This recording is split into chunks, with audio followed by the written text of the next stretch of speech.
Bonjour Jean-François Bodin. Bonjour Nicolas. L'information circulait depuis quelques temps. La Fnac en centre-ville, c'est bientôt fini.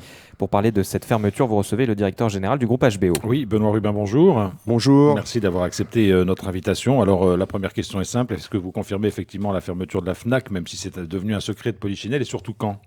Oui, donc je confirme effectivement la fermeture de la Fnac et on ferme notre magasin Fnac le 30 juin. Alors on va évidemment revenir sur les raisons qui vous ont poussé à prendre cette décision, mais la question qu'on se pose naturellement quand un magasin comme ça ferme, c'est que va devenir le personnel.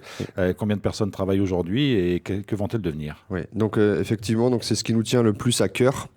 Ce sont nos équipes. Donc effectivement, on a 8 personnes au sein du magasin Fnac.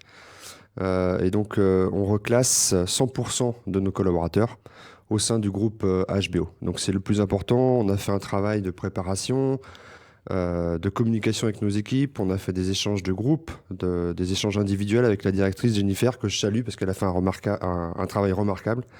Et je voulais vraiment, justement, parce que vous me donnez l'occasion d'en parler, saluer le travail et l'investissement de nos équipes, parce qu'on a la chance d'avoir une équipe formidable au sein du magasin Fnac.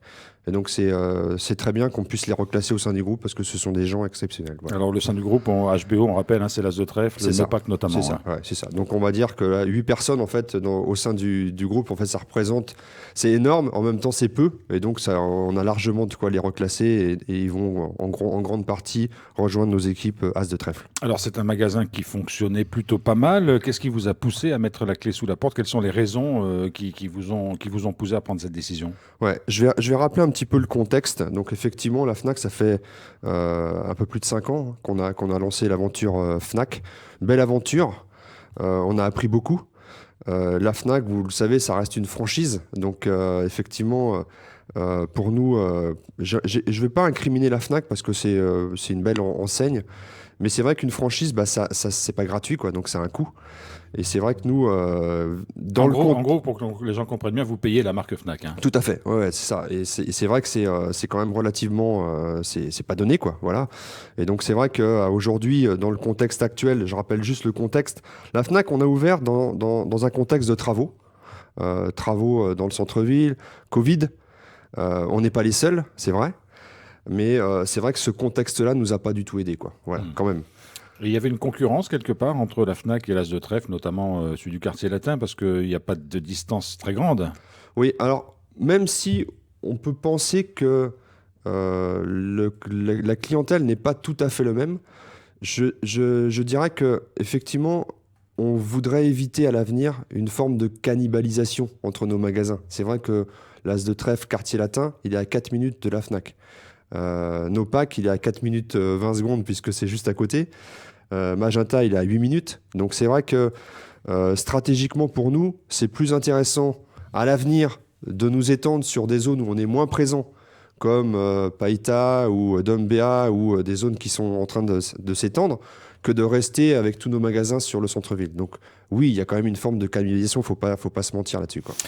C'est quand même un lieu de culture, hein, la Fnac. Voilà, ça va manquer quand même un peu au centre-ville. Je suis d'accord. Alors, c'est vrai que nous, je voudrais juste, vous me donnez un petit peu l'occasion de passer le relais. On a des adhérents, nos adhérents Fnac. Donc, on est en train bien sûr, de prendre soin de nos adhérents. On a communiqué avec nos adhérents et nos clients Fnac. Hein. On va bien sûr leur présenter des offres exclusives qu'ils auront non plus au sein de la Fnac, mais du groupe HBO. Donc, en particulier l'As de Trèfle, etc. C'est vrai que c'est un quartier culturel, la Fnac. C'est quand même un quartier culturel.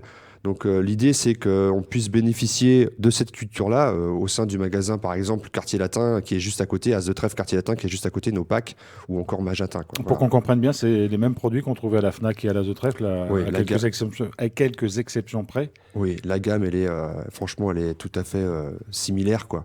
Après, on a quelques marques spécifiques Fnac qu'on commandait avec la Fnac, mais qu'on pourra continuer à avoir au sein de nos magasins As de Trèfle. Quoi. Donc, vous l'avez dit, vous réfléchissez peut-être à des installations dans d'autres quartiers ou d'autres communes de l'Aglo. Il y a des projets précis ou c'est pour l'instant des visées? Je dirais plutôt que ce sont des visées. Des visées, mais effectivement, on est en train de chercher, on va dire très sérieusement, donc Didier notamment et Marie-Hélène, les actionnaires, ils ont un peu plus de temps maintenant, donc ils se focus aussi sur ces zones-là, et je pense que stratégiquement, c'est une bonne approche, quoi. Est-ce que ça correspond aussi, la fermeture de la FNAC, à une nouvelle stratégie du groupe HBO de recentrage, de consolidation de ses activités? Complètement. Donc là, on est vraiment sur on va dire, un objectif de consolidation de l'ensemble de nos activités et maîtrise de ce qu'on sait faire. Donc on maîtrise bien, vous savez on est présent sur le territoire depuis 1977, donc c'est quand même un groupe qui, on va dire, connaît le territoire, connaît les Calédoniens, connaît les familles calédoniennes. Donc c'est quelque chose d'important pour nous de nous recentrer sur notre cœur de métier. Donc l'As de Trèfle, Nopac, les magasins Le Store, Adopt. Et puis maintenant, le petit nouveau, c'est E+, vous savez, l'électroménager, puisque on avait déjà un magasin E+, à Ducos, mais on en a ouvert un nouveau à Magenta. Voilà. Pour les habitués de vos enseignes, il va y avoir des changements à l'intérieur des magasins dans les mois qui viennent? Oui. Alors, vous savez qu'on a refait Quartier Latin, qui est maintenant un magasin qui est plutôt sympa. On a des bons retours de nos clients.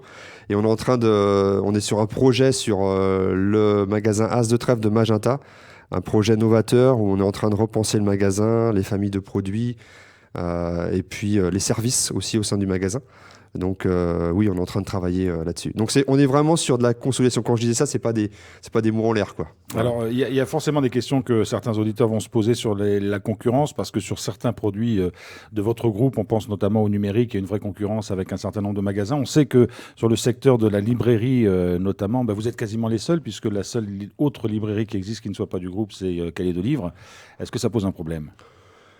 En fait, ouais, je dirais ça peut-être un peu différemment. Il y a Ludique aussi quand même qui est présent, mais plus sur la partie jeu. Plus sur la. Oui, en fait, ils font de la BD aussi. Enfin, ils font des choses. Donc nous, en fait, on revient quand même sur l'objectif de consolidation. À aujourd'hui, c'est vrai que puisqu'on parle de concurrence, moi, je trouve que c'est sain la concurrence. On se repositionne en termes de prix. Donc on est vraiment sur une démarche. Nous, on fait des relevés de prix tous les mois, mais vraiment régulièrement, quoi. Y compris sur les livres. Hein. Donc, je pense que c'était vrai il y a quelques années où voilà, on pouvait dire voilà, à l'As de Trèfle, on est seul sur le marché, finalement un peu en situation. C'est plus vrai maintenant, quoi. C'est plus vrai sur la librairie, et c'est plus vrai non plus sur tous les métiers. C'est plus vrai sur le multimédia, c'est plus vrai sur la papeterie non plus.